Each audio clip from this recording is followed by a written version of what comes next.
deep dive topic today is all about integration, automation, which, as I said a moment ago, I bang on a lot about those topics.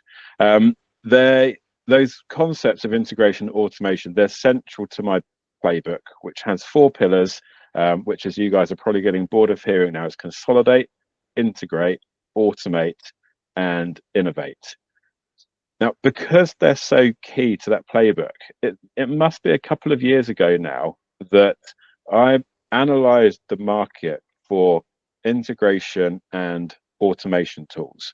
And the reason I did that is because so many of the projects that I was involved with required exactly that, integrating systems and automating processes. And I just wanted to make sure I was aware of the best tools and tech and teams that were around.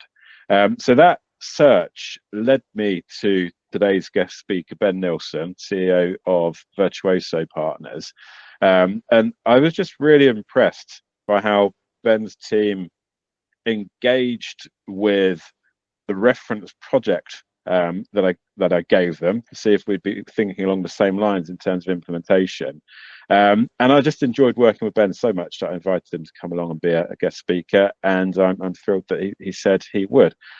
So Ben's talk is titled Enabling Automated and Integrated Business Systems that Support Rapid Scaling, Making Businesses Attractive to M&A. So Ben, welcome today. The stage is yours. Thank you very much, Graham. Appreciate it. And thanks all for taking the time to hear me out on this. So nice to meet you all. I'm Ben, CEO, co-founder of VP. We're a specialist integration and automation business. Been going for about 7 years. We bootstrapped the business from really my business partner and myself in a shed. Starting out in the robotic process automation domain, has very quickly scaled. Well, I'd say quickly scaled the business to about 6 million odd in turnover, about 32 people, and we major in all things integration automation. We work through channel partners, so typically those are the sort of really large value-added resellers in the UK, so people like Computer Centre, Softcat PLC, Byte, which gives us a bit of a passport into some very large customers that we would otherwise not get the key to have a conversation with. So we are very fortunate that we get a lot of access to CIOs, CTOs through the conversations that we have, and typically with the integration business we're dealing with the enterprise architects such as Graham and others. So we tend to take a bit of a top-down view on not only the customer's application estate, but also those priorities coming out of the CIOs that we work with and engage with. So I thought I'd share that with you and share some insights that we have from, I'm not going to claim credit for all of this, that we've gathered from the vendors that we work with. We're quite selective about technology partners. So Graham mentioned in his email intro, Wakato is one of them. They're a very progressive middleware integration platform that we work with, but also our work with IBM and our work across some of the other enterprise integration automation technologies. And I'm mindful some of this can be sort of very big business orientated, but actually I've got some recommendations around how smaller and medium and aspiring enterprises, organizations can take advantage of some of these strategies moving forward. But so just wanted to share, I canvassed a couple of CIOs from a couple of our customers, one in particular who's tackled 3 acquisitions in the last 12 months and might well soon be 4. But the statement that he made to me around what integration capabilities, automation capabilities mean to them, and it was essentially that they're attracted to companies that have plug and play, simple systems, and those customers are those entities that understand their data and their processes, and they don't have to have fully automated things or achieved their goals around those technologies, but it's having that connectivity, having that transparency. The perception from them is that they really go looking for this because it means that they can integrate the business acquisition much faster and they have the capabilities themselves to deliver that automation backlog. They're looking for that. That's where they're looking to build the value. So on top of that, your usual sort of top line drivers, right? Operational efficiency. Everyone's out for a piece of that. The differentiated experience, usually why someone's making an acquisition play, and if it's technology product led, that's going to be a major factor. So access to information, data, clean, valid data, and that access starts with integration, not just data pipelines or databases and storage. And that risk reduction is a given, but also the enterprise agility piece. So being able to do these things really quickly and efficiently without lots and lots of technical debt is really important. And to Graham's earlier point around sort of legacy end of life systems, yeah, we have a in such a short time that we've been trading, we've got a good backlog of horror stories. But generally speaking, we see that in more mature businesses where they have, it's typically in law firms and financial services firms where the senior leadership are not willing to challenge users on change of applications, where they've always worked that way. All the applications has become less visible, but it's still actually strategic for the divorce between that strategy kind of things. But there are ways of solving that. Okay, so integration, automation, what are the typically, if you boil it down, there are three things that we're trying to achieve when we're doing that. One is data consistency, so that is getting systems to agree on the facts. A lot of people think data consistency is building a good data warehouse or a lake house. Actually, sometimes part of the strategy is avoidance of that and really keeping your data consistency strategy, keeping data on a diet so that you're using it for less operational purposes, more BI, more data science functions. So it's nice and lean and cost effective. Integration automation is a big part to play in it. Multi-step process automation. Gosh, we've never been so popular than since the sort of boon of large language models and Gen AI. It's inspired everyone around what they can do. And the irony is conventional automation technologies that are very low cost, very widely available, will do probably, in my opinion, about 60% of what's on people's ambitious backlogs when observing large language models as a means of doing those things. But multi-step process automation is a big driver, and then composition. Graham and I actually really worked in this category, I would say, in the pattern that we reviewed previously, and that's essentially building APIs, building services that abstract a series of underlying systems so that you can create a new service. And I think in this case, it was a single customer view from multiple applications. So those typically, when a customer or a partner engages, we've got a mission to accomplish, it's going to be one of those three things. But we give you a bit more of an exploded view on, charging ahead, a bit more of an exploded view on that. What is happening? The big trend we're seeing is convergence of classic use cases, integration, so getting different systems to talk to each other, whether that's passing data in a customer onboarding scenario, for example, or maybe we're closing a deal in Salesforce and we want to push the data through for billing. That's always been there, and middleware's had a big part to play. The other is hyper automation, which is Gartner's term for convergence of business process automation and robotic process automation technology. So it's interesting to hear.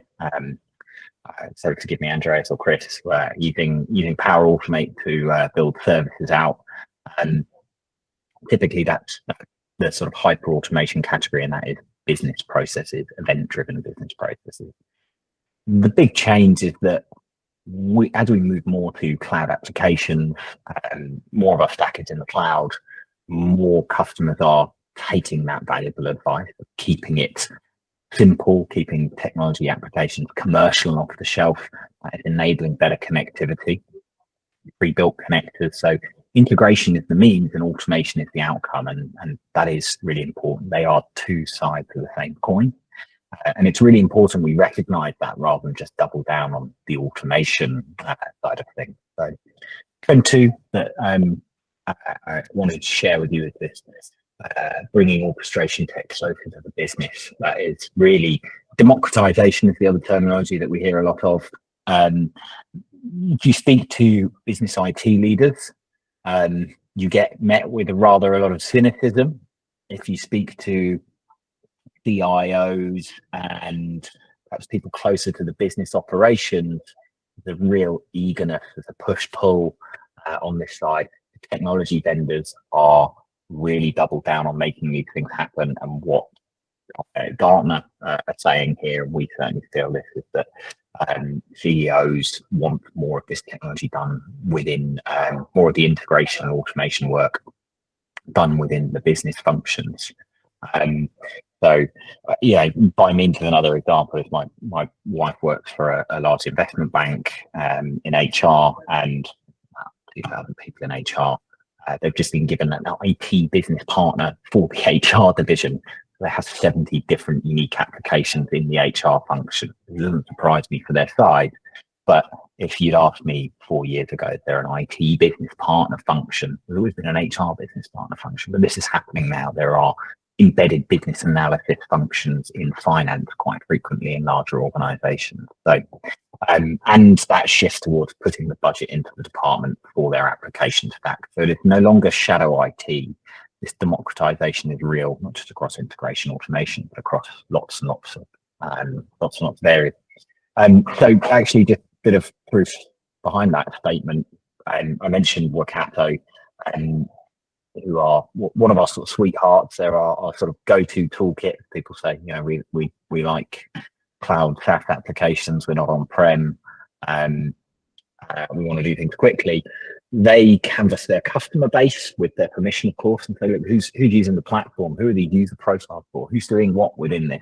And this is from a little bit dated, some new data that came out from their 2024 release.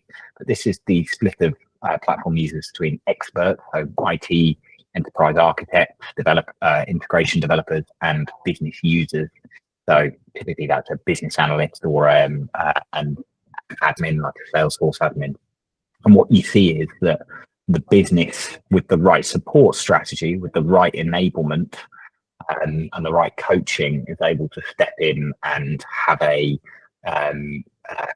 real role to play in fueling that center of excellence, fueling the rapid development of integrations and automations. So it's very much felt within our customer base and certainly within Workato's, and that's not just on the Workato side. We also work across a couple of other vendors like Function Automation, who are more RPA and intelligent document processing, and again pushing that low-code user interface. That uptake is massive. So a couple of things though that are impacting that. Now, I don't think any presentation in any growth cohort would be complete without someone's take on AI. That I thought was really interesting around the citizen developer approach. Certainly when you're operating a small or medium business, how you can empower your teams to do more with these technologies and innovate quickly is the advent of the Gen AI assisted development capabilities and utilities. So in one example, I could go into Function Automation or Workato, IBM Web Methods now, where they have built in Gen AI development assistance, and upload a copy of an SOP, upload some BA artifacts that my business analysis team have put together, maybe put in the API documentation for something I'd like to connect to, and let the Gen AI assistant do a good amount of the grunt work in writing Ruby script, in sketching out wireframing, giving me the sort of skeleton of what an integration or an automated process should look like. This isn't going to be production ready, but it's doing a lot of the grunt work. And if you think about it in that sort of Pareto rule, 80-20, that's 80% more time we're getting back to go and focus on further business analysis, or focus more on the executive engagement, what we call a business value assessment, to help the business understand prioritization and get the right sponsorship for the right impactful automation initiative. That's what we're doing with the time we get back from these things. But this is massive, not least how you weave in Gen AI powered capabilities and services and products into your stack or your custom product offering. So that we're feeling as well within sort of observability, operations, security and governance, like having all of our sort of logging and alerting managed with AI oversight within these platforms, and then self-integrating applications. So these applications, once you introduce an integration platform in the middle, they become aware of other applications behind the firewall, which is quite interesting. They'll observe the traffic going through them and then offer meaningful ways to integrate and share data between them. And then the other aspect is those sort of new AI-centric scenarios, which they're new ones every day. Every business is different. They will have different use cases. So I'll spare everyone the sort of Rolodex of different things you can do, because I think we've done that to death. But how you introduce those things and then further the agentic experience, which is proving to realize a lot quicker than I think I would have forecast. So these AI powered chatbots, internal utilities powered through Teams or Slack, so that you can query systems or actually give the large language models certain skills and controls to execute tasks.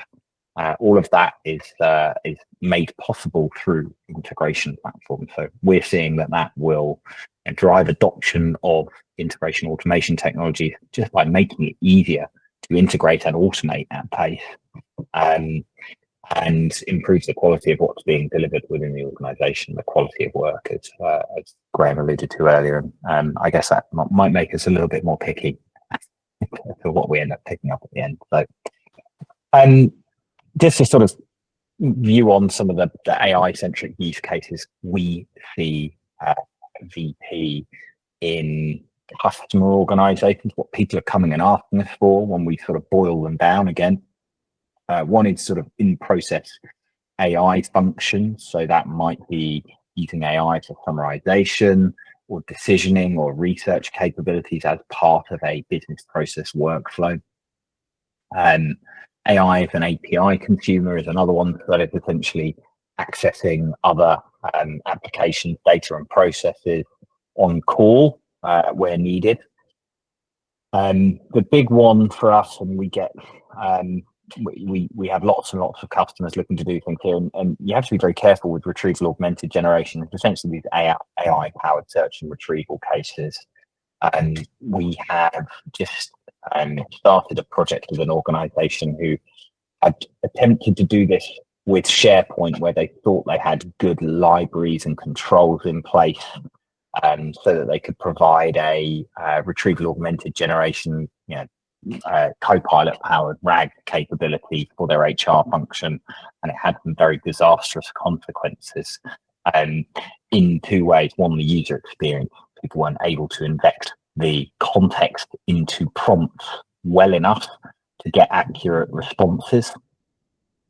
Two, was that the security was not quite, and the permission sets were not quite as robust as they thought. So people were able to obtain results that they perhaps shouldn't through that process. So RAG is got a lot of promise for simpler use cases, but if you're looking for really complex use cases or really, really broad data sets, then it's something to I would say just approach with a bit of caution. And the last is composite AI, and that is essentially how we are, and we're not doing a great deal of this yet, more sort of experimental in our business, but building out multiple AI services and simulations and stitching those together to deliver certain outcomes. Fourth trend that I thought worth sharing, we see in our customer base, and also we felt this ourselves. Why did we get involved in Workato specifically? We were doing a big RPA POC for a nice accountancy firm about 5 years ago. Billed about 30 days of professional services, a lot smaller. I thought this was brilliant. They're going to close on it. They're going to sign up. And they popped up and said, well, actually, I'm afraid we're not going to go ahead with it. We have Workato, which we bought through client portal supplier to integrate that with their practice management system. One of their business analysts built the same automation that we had in RPA that had taken us 30 days in his evening, having sat the basic training. So that was a bit of a sharp lesson for us to look up. And so our prediction was that iPaaS, integration platform as a service, particularly where mostly we're seeing applications having better APIs all the time. Why would you go through the front door with a robot to mimic human user behavior in these applications? Yes, if it's about to be sunset, if it's got an end of life marker on it, maybe that might be a good use case.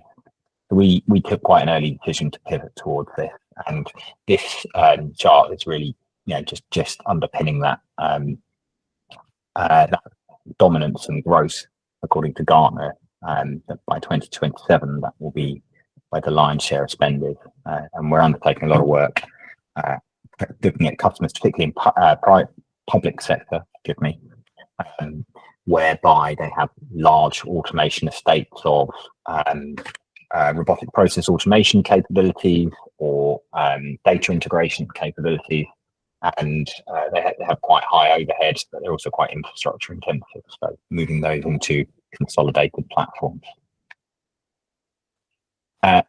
So, I'm not here to sort of extol the virtues of Workato explicitly, but moreover to say, look at a consolidated tool set if you can for integration automation, if you can make it cloud ready, if you can go to something with pre-built connectors, and there's lots of them out there, then think about that rather than going for a strategy involving lots and lots of different automation or integration tools. So I thought I'd just put the Gartner Magic Quadrant here, just to give you an idea. This would tend to be sort of the enterprise side of things. MuleSoft has a pretty high ticket price. You're looking at a sort of six-figure entry point subscription. The same would be true of Boomi. I dread to think what SAP is going to cost you. You've got to buy SAP before you get their integration platform, but all very dear and probably a little bit unattainable for the SME. Workato sits somewhere sort of middling, but I thought, well, what happened there? I thought I'd just share as well, we see a better fit within medium and large organizations where we do most of our work with Workato, and IBM acquired a company called Web Methods, which is particularly good for on-prem users. But actually, as a smaller business, the budget-friendly options are Make and Zapier remains really popular. They scale relatively well, but they have those citizen developer suites that allow businesses to do more here rather than what we see a lot of. And I guess I can do this. My business, we see a lot of customers spinning their wheels, working across 5-6 different tools in the Microsoft stack that are sort of shrink wrapped in Power Automate. But when you drill under the bonnet, you've got to work across Data Factory, across Power Automate, across Azure integration suite, and it all gets quite messy quite quickly and fundamentally quite slow. So you can consolidate, do. Just to sort of wash up, defining business value criteria and metrics. And one of the things I thought I'd share with you is we get hit with customer has an ambition for a new product or a new service. They have a particular problem they want to solve. And we can spend a lot of time putting our extensive enterprise architects on conversations with the client to determine technical feasibility, come to the conclusion that they need to invest in a new piece of middleware to replace an old ESB or something like that.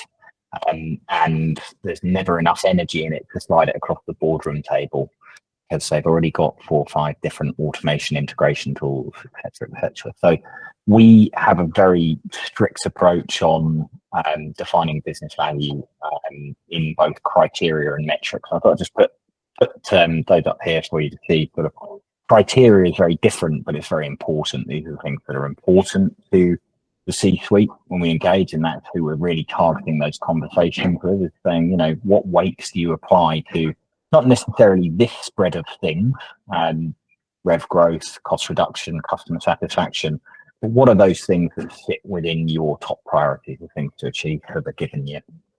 And what weight do you give to those in terms of how a particular integration or a particular automation will, and then how are you going to measure it? So it's often that we'll have a really high score on some criteria, and we can't articulate the pound, shilling and pence value of that automation or integration, or it's going to save a bunch of time, but that's not going to put money back on the balance sheet. And they're left with the question of, well, what do we do now with these people, right? So it's so important for us to take the time to spend with the exec before we go on this journey, and we really focus on, forgive the cliche, but our mantra internally is to go deep on these things so that we end up actually realizing outcomes and realizing sales. So that's a good segue onto the cultural aspect, and that is really starting from a top-down perspective. As Graham said earlier around end-of-life software, we have a couple of cases where we've seen systems persist in organizations where the exec don't want to challenge highly paid brokers or force systems change, and now they are facing a monumental bill to change systems and upgrade them later, or they're building in more layers of complexity using robotic process automation to mimic human user behavior to integrate this application, and you're just delaying the pain. So having that top-down sponsorship is really important, but also, you know, getting, if you will, that sermon from the mount from the CEO, CIO, whoever is most senior within that organization, to you know, ordain and gain the buy-in to the change program. We've had a couple of instances where that hasn't happened and the business goes off on a tangent because the leadership isn't aligned, and that's 101 classic. The worst one I'll leave you with is a financial services firm where we went to kick off a project, and the CFO said to his finance team, who was supposed to be automating all of their month-end and quarter-end reporting capabilities, well, if this fails, it'll be on your head. And you can begin to imagine just how forthcoming everyone was in terms of business analysis responses, because nobody wants to be accountable for it, not least if you have a track record of failed project deliveries. And so having a positive culture from the top down is so important, and the best way of going about that is going to the top and saying, how are you going to measure this success? What are your kind of key criteria? And then when they go, oh, you know, under value, etc., it's, well, great, but that criteria, how are you going to measure it? So we're quite ruthless about that. But what can you do? This would be my sort of key takeaways, is really recognize that integration are two sides of the same coin. It's not a case, you know, you need, not going to pick on Microsoft anymore, but you need one product to do the integration and another for the automation. If you can coalesce those things, it will really turbocharge the value you get. Keep it COTS, commercial off the shelf. We do, as I say, a fair amount of work in public sector, and there's been a real big push away from customization. COTS is, you know, their kind of language around how they want to buy, keeping it as simple as possible as those layers of complexity grow at time. Third, and we see this a lot in small and medium businesses where they have, you know, maybe a niche market they serve or a niche problem to solve. They will go for a niche software application, and they'll get vaguity when it comes to how does this system integrate. Well, you know, we've got some API documentation that's being developed over time. Don't settle for that. Don't select it. It will come back to haunt you later. We certainly felt that ourselves from our early days as well. So change that early. Democratization, really important. If you train people in a safe space to play, fundamentally gives them time, ask them to build time in for R&D in their day. You know, I'd like you as one of your KPIs to spend 2 hours a week experimenting with Gen AI and looking at mapping out some processes you think this would add value to. It pays dividends, but people won't do it if they're not expected to take time to do it. And then obviously favour automation technology vendors that really commit to AI. Everyone is, I think, it's safe to say. Something like 70% of software vendors became AI companies overnight last year. So I don't think you'll have to look too hard, but it's really important they've got a good strategy there. So that's it from me. So thank you very much. And I'll answer any questions.